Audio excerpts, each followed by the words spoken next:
Hello, Reds fans. Welcome to the YNWA Transfer News Channel. Don't forget to like, comment, and subscribe for your daily latest news. Arne Slot confirms Hugo Ekitike won't be fined for Southampton mistake.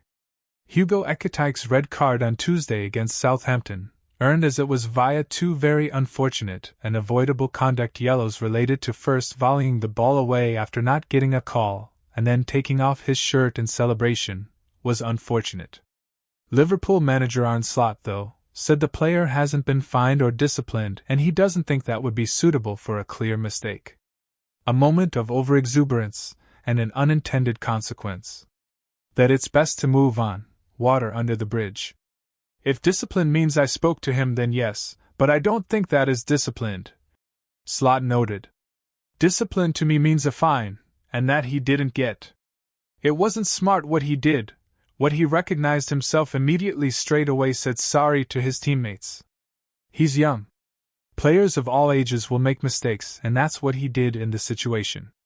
But we all make mistakes, and you're allowed to at this club to make a mistake without immediately getting fined or these kind of things, and he's a fantastic human being.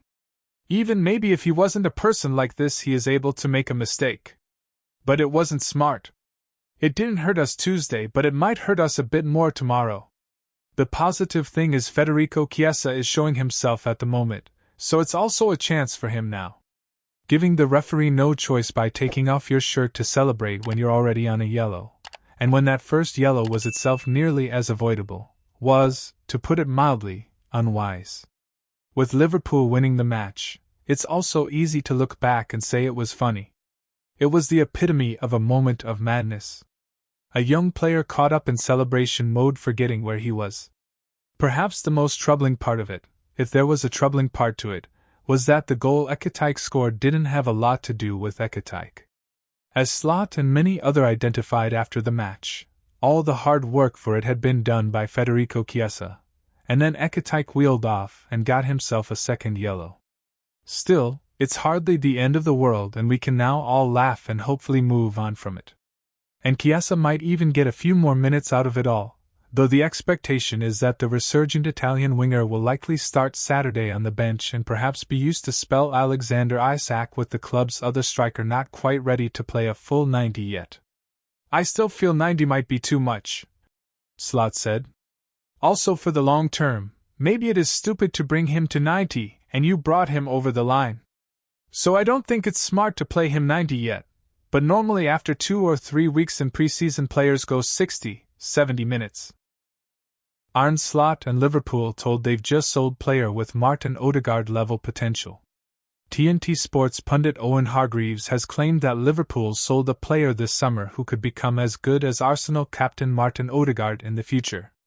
Since signing for Arsenal in 2021, initially on loan, Odegaard has made 202 appearances for the Gunners, scoring 41 goals and providing 38 assists in that time. On the international stage, Odegaard captains Norway and has racked up 67 appearances for his country. Harvey Elliott is 4 years younger than the Arsenal ace and is yet to feature for England at senior level. However, he has played an integral part in the U21 squad and won the European Championship at that level in both 2023 and 2025. And Hargreaves believes that Unai Emery can bring the best out of Elliott in the next few seasons after his transfer to Villa Park, which is a loan initially with an obligation to buy. I think technically he's fantastic, Hargreaves said. Centrally, he's a fabulous player. Last season's loanees, Marcus Rashford and Marco Asensio, were brilliant for this Aston Villa team, the former England international added. I think Harvey Elliott can eventually go on to be a player as good as Martin Odegaard. I think technically he's fantastic. He hasn't had the opportunities at Liverpool, obviously, because they had so many players. But I think centrally, he's a fabulous player.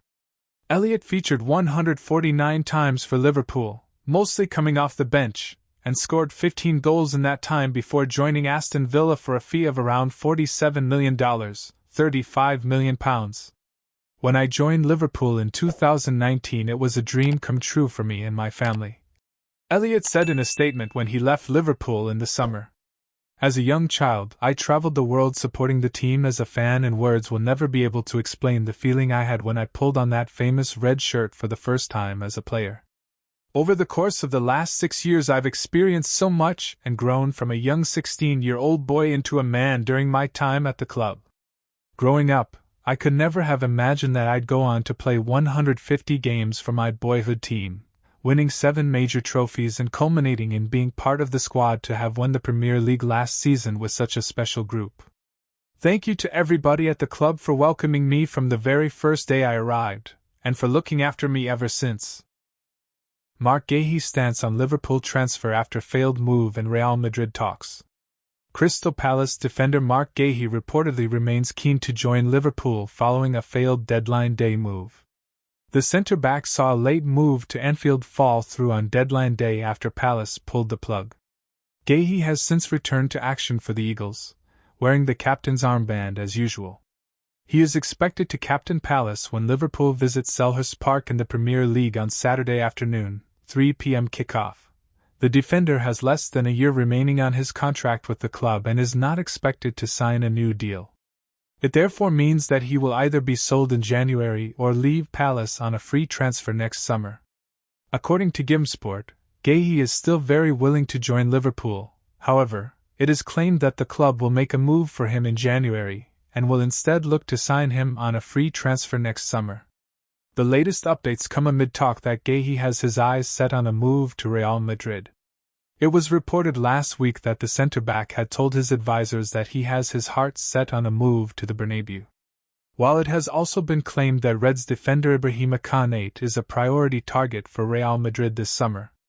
Like Guéhi, the centre-back is out of contract in the summer, meaning that Real could agree a pre-contract in January. Ryan Gravenberch, from the bench to a key role at Liverpool. Ryan Gravenberch is undoubtedly enjoying the best season of his career so far.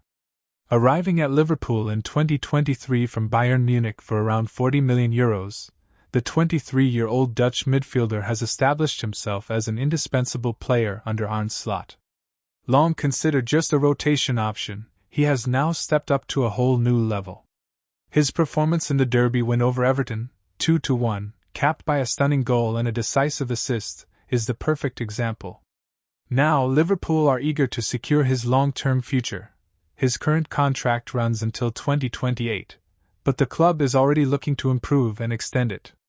This contract gesture would also send a strong message from Liverpool, the commitment to keep their talents and prevent them from becoming easy targets for European giants like Real Madrid. It's a clear way to reinforce their sporting project and ensure Gravenberch remains a cornerstone of the club for years to come. Liverpool fans are all joking that fantastic former players should now return to prevent injury crisis. Liverpool have started off their Premier League season in the best way possible. The Reds have won all 5 of their top-flight games so far, with the club becoming the team to beat once again. However, even though they also beat Southampton in the 3rd round of the Carabao Cup, the main story that emerged from the game was Giovanni Leone's injury. The centre-back made his long-awaited debut for the Anfield outfit against the Saints, and although he had a rather impressive game, the fact that Leone managed to tear his ACL was a massive blow. Since they now only have 3 senior centre-backs at their disposal, fans have taken to X to share their thoughts on potentially bringing Joel Matip out of retirement to be the Reds' 4th choice. Liverpool fans jokingly say that Joel Matip should make a return to Anfield. Throughout the summer transfer window, it was clear that Liverpool wanted to reinforce their back line. Fortunately, they managed to do this with Leone, but if they also managed to get Marc Guéhi over the line, the Italian's injury wouldn't even be that much of an issue. However, now that he has been ruled out for almost a year, questions about who Liverpool's 4th-choice centre-back is have emerged, with fans even hinting that they'd like to see Matip make a return. One fan wrote, "Get him in!" While another added, "I'd even spend my last cent to witness this." A third then said, "This would be unreal." A fifth said, "Yes, I'm dead serious." Another even mentioned signing 35-year-old Craig Dawson by saying, "Give him or Craig Dawson a ring." A seventh admitted it would be a homecoming for the ages.